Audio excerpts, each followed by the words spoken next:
오늘 우리에게 주시는 하나님의 말씀은 사도행전 15장 1절부터 11절입니다. 어떤 사람들이 유대로부터 내려와서 형제들을 가르치되 너희가 모세의 법대로 할례를 받지 아니하면 능히 구원을 받지 못하리라 하니 바울 및 바나바와 그들 사이에 적지 아니한 다툼과 변론이 일어난지라. 형제들이 이 문제에 대하여 바울과 바나바와 및 그 중에 몇 사람을 예루살렘에 있는 사도와 장로들에게 보내기로 작정하니라. 그들이 교회의 전송을 받고 베니게와 사마리아로 다니며 이방인들이 죽게 돌아온 일을 말하여 형제들을 다 크게 기쁘게 하더라. 예루살렘에 이르러 교회와 사도와 장로들에게 영접을 받고 하나님이 자기들과 함께 계셔 행하신 모든 일을 말하매 바리새파 중에 어떤 믿는 사람들이 일어나 말하되 이방인에게 할례를 행하고 모세의 율법을 지키라 명하는 것이 마땅하다 하니라. 사도와 장로들이 이 일을 의논하러 모여 많은 변론이 있은 후에 베드로가 일어나 말하되 형제들아 너희도 알거니와 하나님이 이방인들로 내 입에서 복음의 말씀을 들어 믿게 하시려고 오래전부터 너희 가운데서 나를 택하시고 또 마음을 아시는 하나님이 우리에게와 같이 그들에게도 성령을 주어 증언하시고 믿음으로 그들의 마음을 깨끗이 하사 그들이나 우리나 차별하지 아니하셨느니라. 그런데 지금 너희가 어찌하여 하나님을 시험하여 우리 조상과 우리도 능히 매지 못하던 멍에를 제자들의 목에 두려느냐. 그러나 우리는 그들이 우리와 동일하게 주 예수의 은혜로 구원받는 줄을 믿노라 하니라. 아멘. 사랑하는 성문가족 여러분, 간밤에 평안히 쉬셨습니까? 안디옥 교회에 유대로부터 온 어떤 사람들이 모세율법을 지켜야 구원을 받을 수 있다는 주장을 펼쳐서 큰 문제가 됐습니다. 안디옥 교회는 이방인 출신의 신자들이 많습니다. 그들에게 예수 믿는 것만으로는 안 되고 할례도 받고 율법도 지켜야 구원받을 수 있다고 주장한 것입니다. 그 문제가 신학적으로 중대한 이슈가 됐습니다.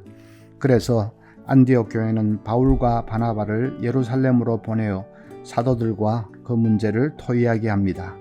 안디옥 교회와 예루살렘 교회 두 교회 대표자들이 신학적인 문제를 논의하기 위해 회의를 가진 것입니다. 그 회합을 예루살렘 공의회라고 합니다.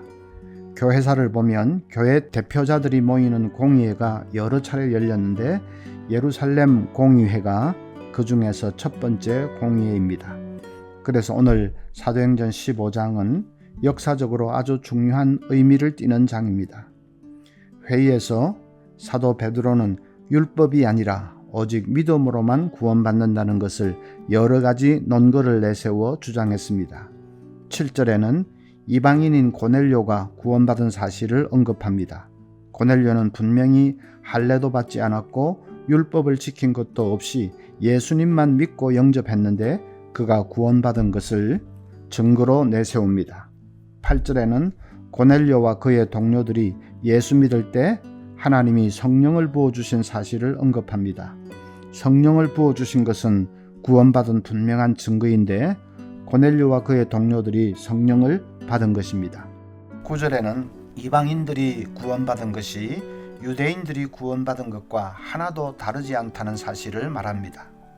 10절을 보면 그런데 지금 너희가 어찌하여 하나님을 시험하여 우리 조상과 우리도 능히 매지 못했던 멍에를 제자들의 목에 두려느냐.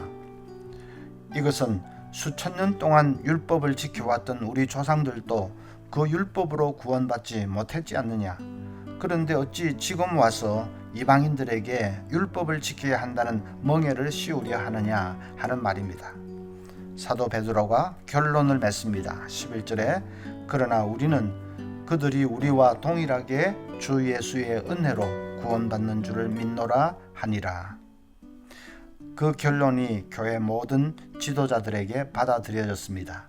그래서 기독교 역사상 최초로 열렸던 예루살렘 공의회는 구원에 관한 바른 신학을 확립하고 종결되었습니다. 만약에 그때 결론이 어물쩡하게 났다면 그래서 예수를 믿어야 하지만 율법을 지키는 것도 필요하다는 식으로 어물쩡하게 됐다면 그것은 큰일입니다. 기독교가 지금의 모습하고는 완전히 다른 종교가 됐을 것입니다. 그러나 하나님의 간섭 가운데서 바른 결론이 맺어졌고, 그래서 기독교는 지금처럼 오직 예수님의 은혜로 구원받는다는 은혜의 신학을 확실하게 정립할 수 있었습니다. 율법을 지켜야 구원받을 수 있다고 주장하는 사람들을 율법주의자라고 합니다. 율법주의자들이 예수님을 안 믿는 것이 아닙니다. 믿는데 예수님의 십자가만으로는 불완전하다는 것입니다. 불완전하기 때문에 예수 믿는 것에다가 율법을 지키는 것이 보태져야 한다는 것입니다. 예수님의 의만으로는 안 되고 거기에 우리 인간의 의가 보태져야 한다는 것입니다. 인간의 행위가 보태져야 한다는 것이지요. 행위 구원을 주장하는 것입니다. 오늘날도 율법주의자와 같은 잘못을 범하는 사람들이 있습니다. 자꾸 인간의 행위를 통해서 구원의 자리에 이르려고 합니다. 어떤 사람은 아프리카에 교회를 몇 개씩이나 짓는 사람이 있습니다. 받은 은혜에 감격해서 그렇게 한다면 그 끝같이 좋은 일이 어디 있겠습니까? 그런데 그것이 아니고 교회당을 지어 바치면 구원이 더 확실해질 것이다. 그래서 짓는 것입니다. 율법주의지요. 어떤 사람은 전도도 자기가 구원받기 위해서 전도합니다.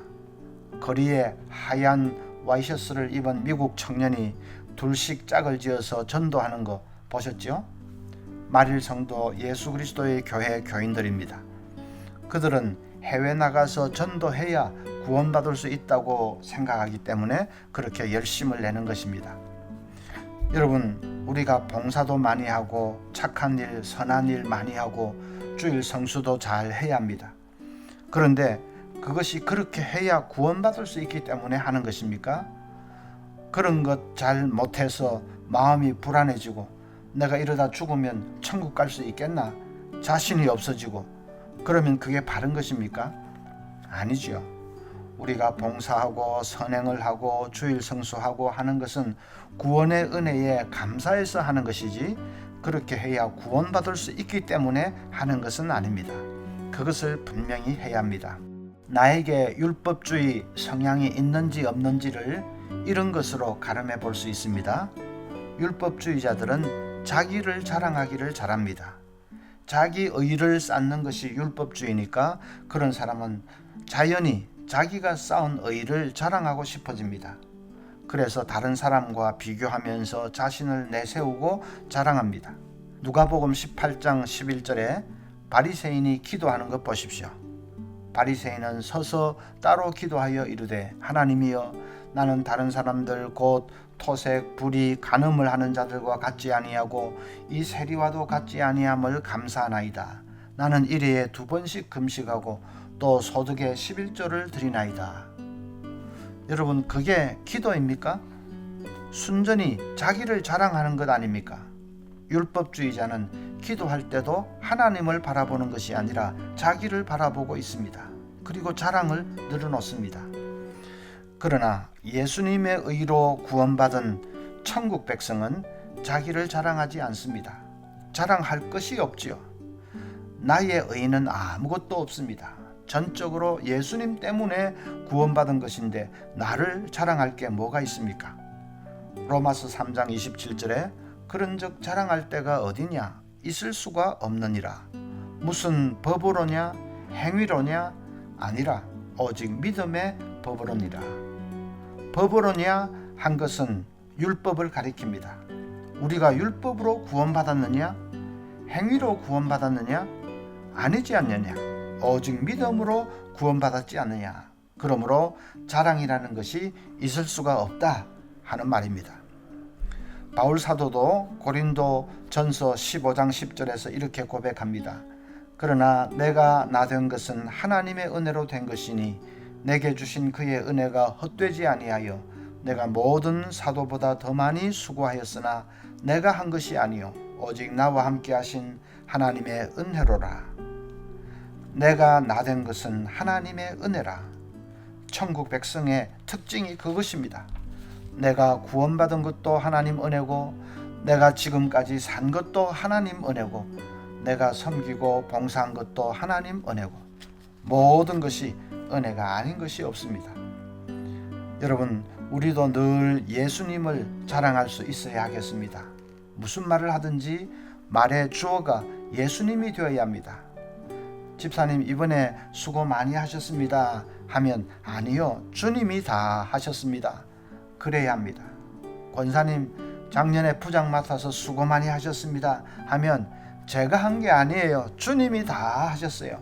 거칠애가 아니라 진심으로 그렇게 고백할 수 있어야 합니다. 그렇게 예수님만 자랑하고 말마다 주님이 하셨습니다, 주님이 하셨습니다, 주님이 주어가 되어야 합니다. 그런 사람에게는 율법주의가 틈탈 수가 없습니다. 또 율법주의자의 특징은 긍휼의 마음이 부족합니다. 다른 사람을 긍휼의 눈으로 바라보지 않습니다. 늘 판단하고 비판하기 바쁩니다.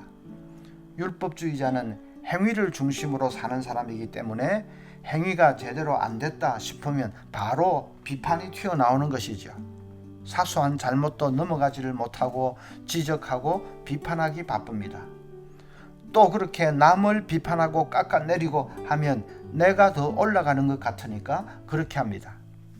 그러나 우리 천국 백성은 다릅니다. 우리가 다 실수도 많고 허물도 많은 사람입니다. 오직 주님의 은혜로 여기까지 왔습니다.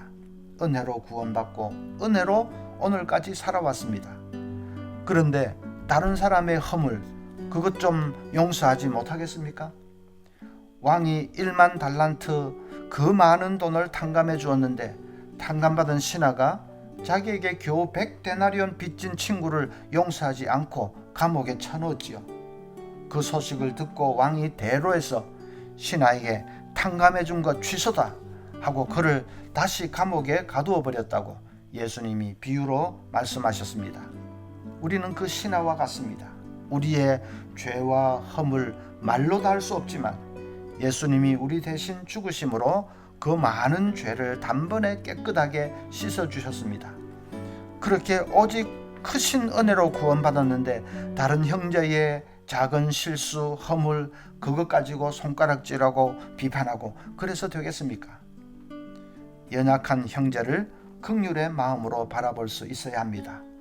비판하기보다 불쌍히 여기고 위해서 기도할 수 있어야 합니다.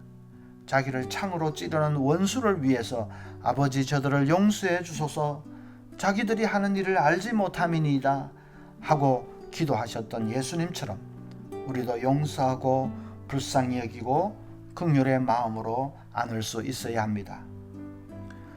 오늘 아침 기도할 때에 오직 예수님만 자랑하고 긍휼의 마음으로 다른 형제를 품어 안을 수 있도록 해달라고 기도하십시다.